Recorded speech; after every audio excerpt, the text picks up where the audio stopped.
హైదరాబాద్ శివార్లో గత ప్రభుత్వం ప్లాన్ చేసిన ఫార్మసిటీ రద్దయినట్టేనా అంటే కాంగ్రెస్ సర్కార్ తీసుకుంటున్న వరుస నిర్ణయాలతో అవుననే తెలుస్తోంది.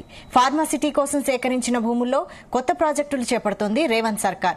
ముచ్చర్లలో 53 ఎకరాల్లో స్కిల్ యూనివర్సిటీకి శంకుస్థాపన చేశారు సీఎం రేవంత్ రెడ్డి. తాజాగా అసెంబ్లీలో స్కిల్ యూనివర్సిటీ పక్కనే అంతర్జాతీయ స్థాయిలో క్రికెట్ స్టేడియం నిర్మిస్తామన్నారు. దీంతో పాటు హైదరాబాద్ లోపల ఉన్న న్యాక్ను కూడా ముచ్చర్లకు తరలిస్తామని చెప్పారు.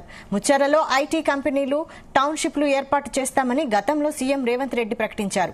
దీంతో గతంలో ప్లాన్ చేసిన ఫార్మాసిటీ లేనట్టేననే చర్చ సాగుతోంది. మరోవైపు ఫార్మాసిటీ భూములపై బీఆర్ఎస్ ఆందోళనకు సిద్దమవుతోంది.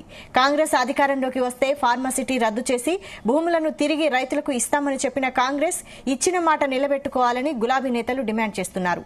హైదరాబాద్ శివార్లో 19,333 ఎకరాల్లో ఫార్మాసిటీకి కేసీఆర్ ప్రభుత్వం ప్రణాళికలు రచించింది.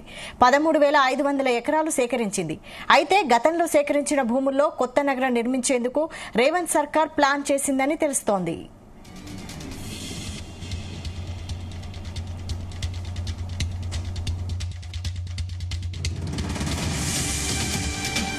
ఇదే అంశంపై మరిన్ని డీటెయిల్స్ మా ప్రతినిధి శ్రీచరణ్ అందిస్తారు. శ్రీచరణ్.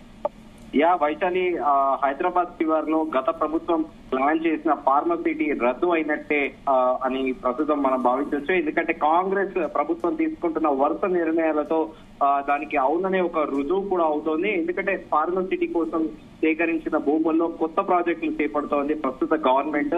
ముచ్చర్లలో 53 ఎకరాల స్కిల్ యూనివర్సిటీకి కూడా నిన్న సాయంత్రం శంకుస్థాపన చేసిన విషయం తెలిసిందే ముఖ్యమంత్రి రేవంత్ రెడ్డి. తాజాగా అసెంబ్లీలో ఈ రోజు స్కిల్ యూనివర్సిటీ పక్కనే అంతర్జాతీయ స్థాయిలో క్రికెట్ నిర్మిస్తామని కూడా ముఖ్యమంత్రి రేవంత్ రెడ్డి స్వయంగా అసెంబ్లీలో ప్రకటించారు.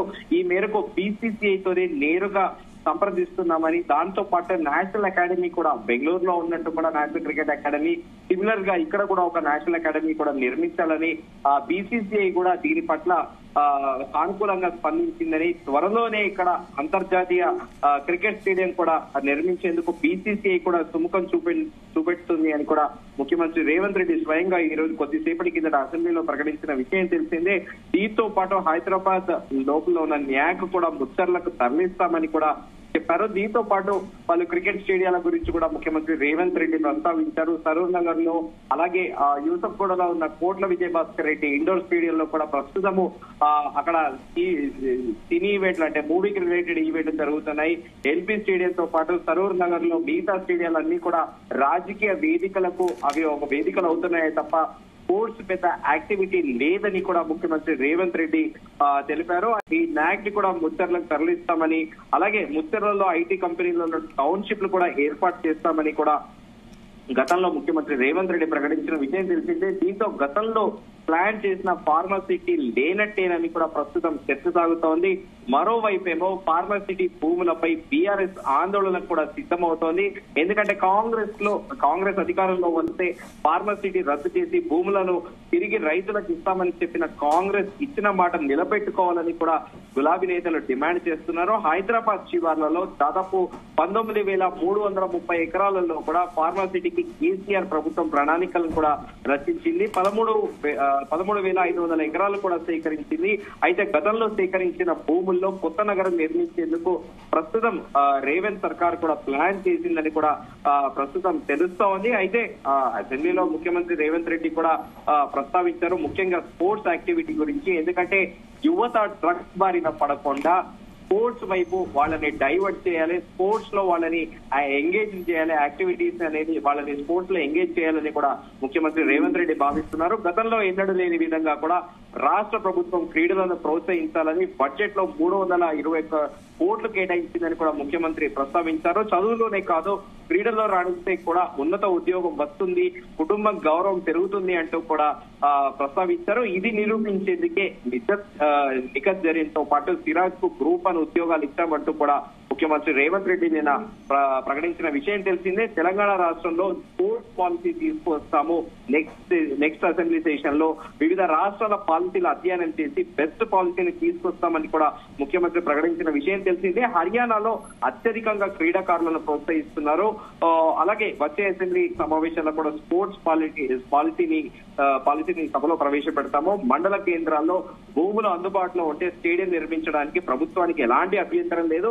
దీంతో పాటు ప్రస్తుతం ముఖ్యమంత్రి రేవంత్ రెడ్డి కూడా ప్రస్తావించారు, తెలంగాణలో ఎక్కడ వెళ్ళినా కూడా భూముల రేట్లు చాలా పెరిగాయి, చాలా విపరీతంగా పెరిగాయి, హైప్ కూడా వచ్చింది. సో ప్రభుత్వానికి అందుబాటులో ఉన్న భూములు ఏవైనా కూడా వాటిలో స్టేడియం నిర్మించడానికి అభ్యంతరం లేదని కూడా ప్రకటించారు. బ్యాగరి కంచెలో అంతర్జాతీయ క్రికెట్ స్టేడియం నిర్మించేందుకు కూడా బీసీసీఐతో కూడా చర్చల్లో సఫలమయ్యాలని కూడా చెప్పిన విషయం తెలిసిందే. అయితే స్పోర్ట్స్ విషయంలో నిధుల కేటాయింపుతో పాటు ప్రత్యేక కార్యాచరణతో ముందుకు వెళ్తాము, స్పోర్ట్స్ పాలసీ కోసము ఎవరు ఏ సలహాలు ఇచ్చినా కూడా స్వీకరిస్తామంటూ కూడా ముఖ్యమంత్రి రేవంత్ రెడ్డి ప్రకటించారు. అయితే హైదరాబాద్ లో గతంలో నిర్మించిన స్టేడియాలు ప్రైవేట్ రాజకీయ కార్యక్రమాలకే పరిమితమయ్యాయి. వీటన్నిటిని అప్గ్రేడ్ చేసి విద్యార్థులకు క్రీడలపై ఆసక్తి పెంచాల్సిన అవసరం ఉంది. ప్రభుత్వం ఆ బాధ్యత తీసుకోవాలనుకుంటుంది.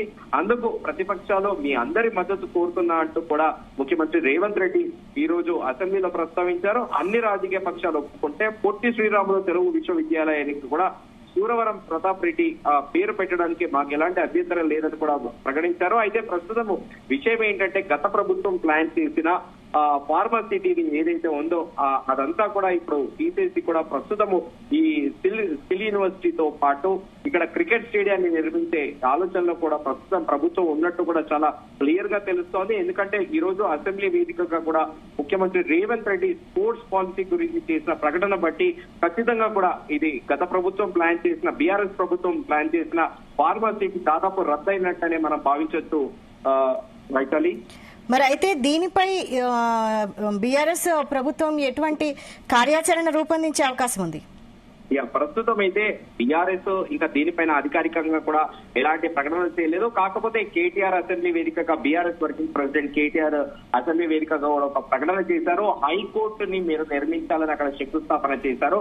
కానీ జయశంకర్ అగ్రికల్చర్ యూనివర్సిటీలో ప్రొఫెసర్ జయశంకర్ అగ్రికల్చర్ యూనివర్సిటీలో అక్కడ విద్యార్థులతో పాటు ప్రొఫెసర్లందరూ కూడా నిరసన తెలుపుతున్నారు. ఎందుకంటే అగ్రికల్చర్ భూములు అనేటివి అక్కడ రీసెర్చ్ చేయాలి, రీసెర్చ్ చేస్తే భవిష్యత్ తరాల వారికితో పాటు రైతులకి దేశానికి రాష్ట్రానికి భవిష్యత్తు బాగుండేటందుకే సో ఆ భూమిలో దాదాపు 100 ఎకరాలు హైకోర్టు నూతన భవన నిర్మాణానికి కూడా ప్రభుత్వం శంకుస్థాపన చేసింది. అక్కడ వారందరూ కూడా నిరసన తెలుపుతున్నారు. దీనిపైన ప్రభుత్వం ఖచ్చితంగా కూడా ఆలోచించాలని కేటీఆర్ విజ్ఞప్తి చేశారు. కాకపోతే ఇప్పుడు ప్రస్తుతం మరోవైపు ఫార్మసిటీ భూముల పైన కూడా బీఆర్ఎస్ ప్లాన్ అనేది ఇప్పటికైతే అఫీషియల్ గా ప్రకటించలేదు. కానీ ఆందోళనకైతే సిద్ధమవుతున్నట్లు కూడా మనకు ప్రాథమిక సమాచారం వైశాలి. అయితే ఫార్మాసిటీని రద్దు చేసి ఆ భూములను తిరిగి రైతులకు ఇస్తామని చెప్పిన కాంగ్రెస్ ఇప్పుడు ఇలా చేయడానికి కారణం ఏంటి? అంటే మనం చూస్తున్నాము గడిచిన కొద్దేళ్లుగా కూడా ఏ ప్రభుత్వం అయినా కూడా ఏ ముఖ్యమంత్రి అయినా కూడా తన మార్పు ఉండాలనేది కూడా ఆలోచిస్తుంటారు. దానికి మనం చిహ్నంగా కూడా ఉదాహరణగా కూడా మనం తీసుకోవచ్చు. మాజీ ముఖ్యమంత్రి కేసీఆర్ బీఆర్ఎస్ హయాంలో కూడా తన హయాంలో అని ఒక యాదాద్రి దేవాలయం కానీ నూతన సచివాలయం కానీ అలాగే దేశంలో అతిపెద్ద అంబేద్కర్ విగ్రహం కూడా ఆయన హయాంలోనే కూడా నిర్మాణం అయ్యాయి.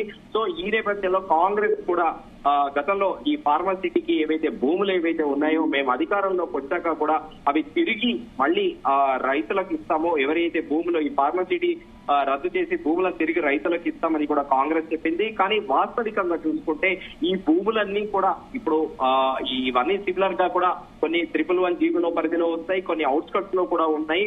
సో ఈ నేపథ్యంలో ఇప్పుడు భూములకు చాలా వాల్యూ అనేది పెరిగింది.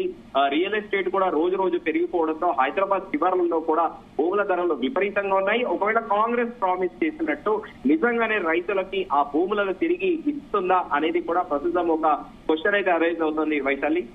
Right, thank you Sricharan.